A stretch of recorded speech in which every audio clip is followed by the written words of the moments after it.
ये कथा रामायण से है। सीता के विवाह के समय का वर्णन किया गया है। रामचंद्र ने धनुष को तोड़कर प्रत्यंचा चढ़ाई और धनुष टूट गया, जिससे लोगों को आश्चर्य हुआ। यह इस विशेष क्षण का विवरण है जब सीता राम के गले में वरमाला डालती है। लक्ष्मण को अत्यंत क्रुद्ध एवं आवेश में देखकर राम ने संकेत से उन्हें अपने स्थान पर बैठ जाने का निर्देश दिया और गुरु विश्वामित्र की ओर देखने लगे, मानो पूछ रहे हो कि वर्तमान परिस्थिति में मुझे क्या करना चाहिए।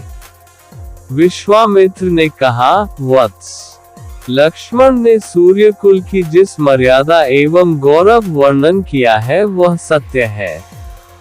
अब तुम धनुष पर प्रत्यंचा चढ़ाकर लक्ष्मण के वचन को सिद्ध करके दिखाओ। गुरु की आज्ञा पाकर रामचंद्र मंद गति से पग बढ़ाते हुए शिव जी के धनुष के पास पहुँचे। राम को धनुष की ओर जाते देख सीता और उनकी सखियां तथा जनकपुरी के समस्त दर्शकगण अत्यंत प्रसन्न हुए, किंतु उनकी प्रसन्नता को संशय ने घेर लिया। वे सोचने लगे कि जब विश्वविख्यात शक्तिशाली राजा और राजकुमार इस शिव जी के धनुष को हिला नहीं सके तो राम जैसे सुकुमार किशोर पिनाक की प्रत्यंचा चढ़ाने में कैसे सफल हो सकेंगे। सीता भी मन ही मन परमात्मा से प्रार्थना करने लगी कि हे सर्वशक्तिमान, इन्हें इनके उद्देश्य में सफलता प्रदान करने की दया कीजिए।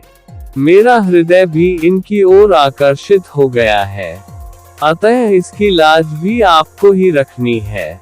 हे प्रभु, आप अपनी अद्भुत शक्ति से इस धनुष को इतना हल्का कर दीजिए कि यह सरलता से उनके द्वारा उठाया जा सके।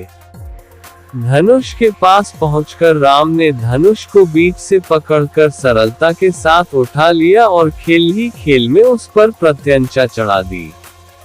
प्रत्यंचा चढ़ाकर ज्यों ही उन्होंने धनुष की डोर पकड़कर कान तक खींची त्यों ही वह धनुष भयंकर शोर मचाता हुआ तड़तड़ाकर टूट गया। उस नाद से अधिकांश दर्शक मूर्छित होकर भूमि पर गिर पड़े। सिर्फ विश्वामित्र, राजा जनक, राम, लक्ष्मण आदि कुछ ही ऐसे लोग थे जिन पर इस भयंकर स्थिति का कोई प्रभाव नहीं पड़ा। कुछ काल पश्चात जब सबकी मूर्छा दूर हुई तो वे राम की सराहना करने लगे। धनुष भंग हो जाने पर राजा जनक ने विश्वामित्र से कहा, मुनिवर, मेरी प्रतिज्ञा पूर्ण हुई, इसलिए अब मैं सीता का विवाह रामचंद्र के साथ करना चाहता हूँ। मुझे अपने मंत्रियों और पुरोहित को विवाह का संदेश लेकर महाराजा दशरथ के पास अयोध्या भेजने की आज्ञा दे। विश्वामित्र प्रसन्न होकर बोले, राजन, आपके ऐसा ही करना ही उचित है।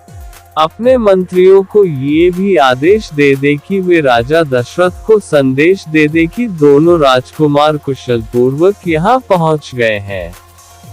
विश्वामित्र के वचनों से संतुष्ट होकर मिथिलापति जनक ने सीता को बुलवाया। वे अपनी सखियों के साथ हाथ में वरमाला लिए मंथर गति से लजाती हुई वहां आई जहां धनुष को तोड़ने के पश्चात श्री रामचंद्र खड़े थे। सखियों ने मंगल गान प्रारंभ किया और लज्जा, संकोच एवं हर्ष के भावों से परिपूर्ण सीता जी ने धीरे से श्री राम के